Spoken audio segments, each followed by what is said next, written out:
Hello, everybody, and welcome back to Running the Table, the podcast where we run through everything on the table in the world of sports. And Tim is here. Tim I'm is back. back. This is it. We're back. We're doing Running the Table when it's the two. That's how you know. When it's group videos, that's how you know we're back. We're up and running. And today we have the College Football Playoff Semifinal recap as the games were a couple days ago. The national championship matchup is set, Alabama and Georgia.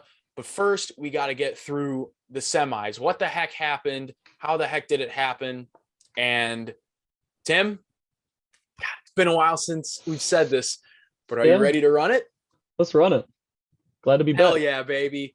The first game was the Cotton Bowl. David and Goliath, number 4 Cincinnati versus number 1 Alabama. Alabama not really rolled through, but they won quite handily, 27-6 on their way to their 6th national title game in 7 years, which is pretty darn impressive in his own right. Alabama, Nick Saban did a really good job of game planning against Cincinnati, preparing for their defense. Brian Robinson Jr., the running back, ran for 204 yards, averaged 7.8 yards per carry, and well deserving of the offensive MVP in that game. They really did a good job of avoiding Cincinnati's corners, the strength of their defense. And Cincinnati, while they were able to hang afloat, Alabama is just bigger, stronger, faster, better. And where Alabama was able to capitalize and end drives in field goals or touchdowns, Cincinnati would end in field goals and punts. It's just the difference between the two programs. But Cincinnati hung in there, I think, about as well as they could, because for all the people that were expecting them to get blown out by 40, that very much did not happen.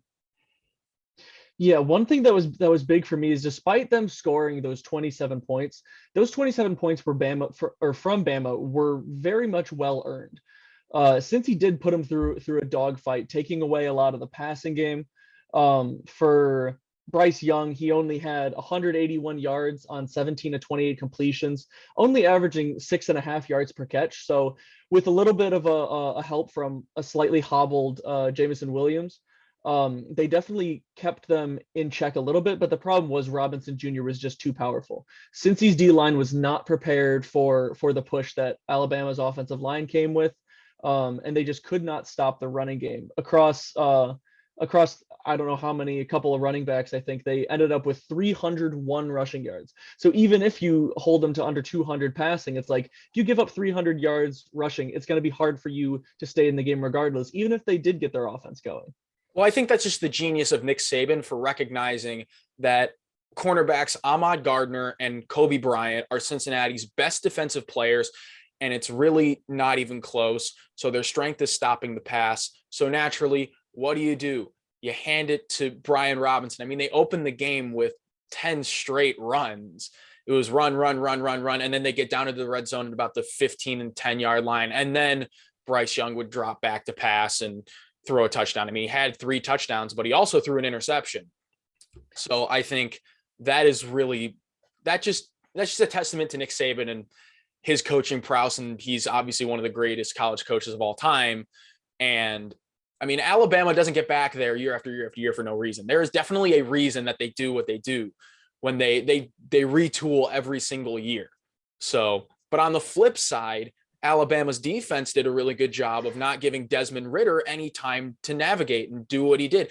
Desmond Ridder has that aspect to him where he can run on the ground, but he didn't. He couldn't at all. Will Anderson with 2 sacks on the game, the defensive player of the game.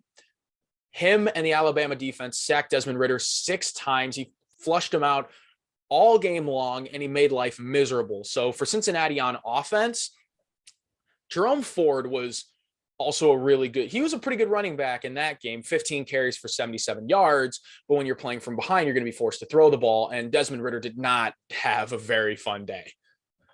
No, not at all. And specifically with you talking about Will Anderson, I mean, he had two of the out of Alabama's 6 sacks, and one of those came on a key fourth down in the second quarter when Cincinnati was trying to make a final run to try to put up a touchdown before half. And it was just one of those situations that whenever Ritter dropped back to pass, he just had nowhere to go and barely any time to get the ball off, even if somebody was open. Oftentimes, within 1-2 seconds, there was already not only one guy in the backfield, but usually they had guys coming from both sides. So obviously, Ritter is not a bad runner, but he had literally nowhere to run. Yeah, Desmond Um, Ritter the whole day was quite literally seeing red.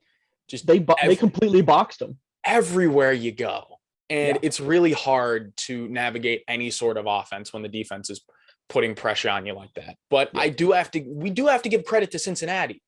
They were very much deserving of being there. And the blowouts that we've seen from 1-4 in the history of the college football playoffs, where teams are putting up like 49-10, 56-14, yeah. like that is actually one of these smaller margins of victory in the college football playoff from the first group of 5 team going up against the mighty Crimson Tide.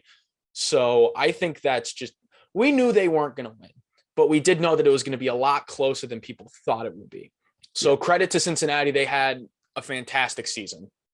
Yeah, this was one of those games where I could see Cincinnati putting up a fight, and they absolutely put up a fight. It may not show it necessarily on the scoreboard, but like I said, Alabama had to earn everything they got. And one of the things that I think will be a little bit overlooked in this game is, despite giving up 27 points, the performance that Cincinnati's defense put up against a Heisman winning quarterback, against this entire all put together offense of Alabama, with the consideration of when your offense can't get anything going, when you can't get a touchdown on the board, when you can't get a long drive put together, that defense barely has any time on the sideline before they just get tossed right back out to the Wolves to try to get another stop to get the ball back.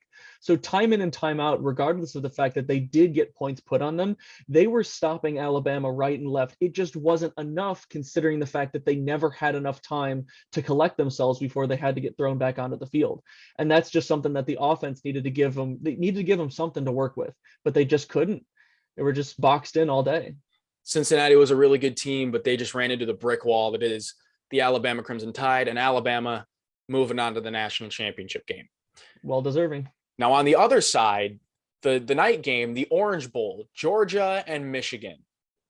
I thought this one was going to be the dogfight as to where the Cotton Bowl was the more so blowout. Turns out it was the other way around. The Cotton Bowl was the dogfight, and Georgia controlled the Orange Bowl from the jump straight From the away. opening kick. Michigan was in trouble.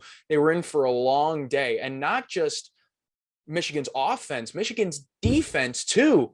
No answer. I They got nothing. completely overlooked how well Stetson Bennett was going to play. I mean, they absolutely dominated Michigan on all phases of the ball. Stetson Bennett had himself a day, 20 for 30, 313 yards, 3 touchdowns, no interceptions, and offensive MVP. I mean, Georgia had 27 by the half, and each in their first 5 drives, they scored a touchdown or a field goal. Yeah. And the first drive where they didn't score was them just kind of running the clock out at the end of the first half. This game was over. In Georgia's defense, we knew it was the real deal, but my God, they killed that battle. That battle, Georgia's defense versus Michigan's 2-headed monster, the running attack, Hassan Haskins and Blake Corum. They babied those two. Oh, are you kidding me? Oh yeah, they put them in their place. Absolutely. Like Hassan Haskins, 9 attempts for 39 yards. Blake Corum, the number 2, 3 carries for 13 yards and a fumble. Then they had to have their number 3 back, Donovan Edwards. He didn't even do much better. 4 carries for 16 yards. Nope. And then Georgia forced Michigan to be something that they're not. Michigan is not a throwing team. They never have been. But when you have Jordan Davis, Devontae Wyatt, Jalen Carter, Nakobe Dean in the front 7 flying around and making life miserable. Nakobe Dean, oof, those nightmares. There are some plays where he'd start on one side of the field and then completely sprint back to the other and make a tackle. I mean, he won the Buckus Award for a reason. And like Jordan Davis, he won the Chuck Bednarik Award for a reason. Yeah. And then when you take away that running game and you force Cade McNamara to throw the ball, Cade McNamara had a miserable time also. Yeah. Cade McNamara, 11 of 19, 106 yards, 0 touchdowns, 2 picks, and an eventual benching because the one touchdown that Michigan had in garbage time was generated by JJ McCarthy, the backup. So yeah. I think Georgia had a little bit of a pride stake in this one, because I did remember seeing something of, I don't know if it was specifically Sports Center, an ESPN analyst coming out with the top 5 talents in the college football playoff. Not a single Georgia player on there. I believe there was 3 Alabama players, not a single Georgia one on there. And they came and they put their foot in the ground and showed why they were the number team in the country for almost the entire season. I mean, their defense is what they're known for, but their offense came to play and just shoved Michigan's face in the dirt. But that was a fantastic game plan that Kirby Smart came up with. Absolutely. Because they knew that Michigan's strength on defense was Aiden Hutchinson and David Ajabo, limiting those guys off the edge. So what does Stetson Bennett do? Said hike. Yeah, get the ball right out quick. Don't give him any chance. Right, almost immediately the ball is out of his hands. Yeah, and that's what gives you those high percent. That's what gets that high. And then Michigan goes, okay, let's press our corners up. But then you get a little double move on the outside, and James Cook is running down the field after catching a go ball, and he's waltzing into the end zone. I mean, James Cook, he had himself a day. Six carries for 32 yards, but 4 catches for 112 yards and a touchdown. Is he Dalvin Cook's little brother? Because he looks like Dalvin Cook's little brother. He looked impressive, that's for sure. Yeah, Georgia looked impressive. I think people sort of forgot who this Georgia team was when Alabama just ran over them in the SEC championship game. Yeah. Like you said, people forgot that Georgia was the number 1 team in the nation for almost the whole season up until that point. And it was very, very clear. And then they lost in the SEC championship game, and people are like, oh yeah, Michigan's going to win. You know, forget Georgia, put a stake in them. They're done. And Georgia goes, don't you forget about us. Don't you forget how good we are. Yeah. And then you got an SEC championship rematch in the national title game. Seen this one before. Here's the thing. Georgia's pissed. They're coming pissed. For They're revenge. out for blood. Yeah. They're not going to take that SEC championship loss lightly. Yeah. We're gonna get to all of that in the national championship preview, which will be out a few days after this. We'll make that closer to the national championship game when that is upon us. But I can't wait for that one. Yeah, but it's gonna be a very exciting one. But for the semis, Bama and Georgia, man, they were the 2 best teams in the country, and they proved it. It's when really when it came down to it, the two best teams in these matchups won, and they made it blatantly obvious. Now, credit to Jim Harbaugh. This is obviously one of their best seasons to date. His best season at Michigan, arguably his best team at Michigan. But once again, when it came down to that game, it looked like Kirby Smart and Georgia had been there before, and it looked like Jim Harbaugh and Michigan had it. It just made it blatantly obvious. They had a great game plan going into it. They made Michigan play their game, and they controlled it from the jump. I mean, when it took them maybe like, I think it was 7 or 8 minutes of gameplay to get 2 touchdowns on them, and all of a sudden you're up 14-0. Michigan's reeling, like, what do we do now? Their quarterback isn't working well. Their running backs are getting stuffed at the line. They were just completely reeling, and they were never able to recover from that.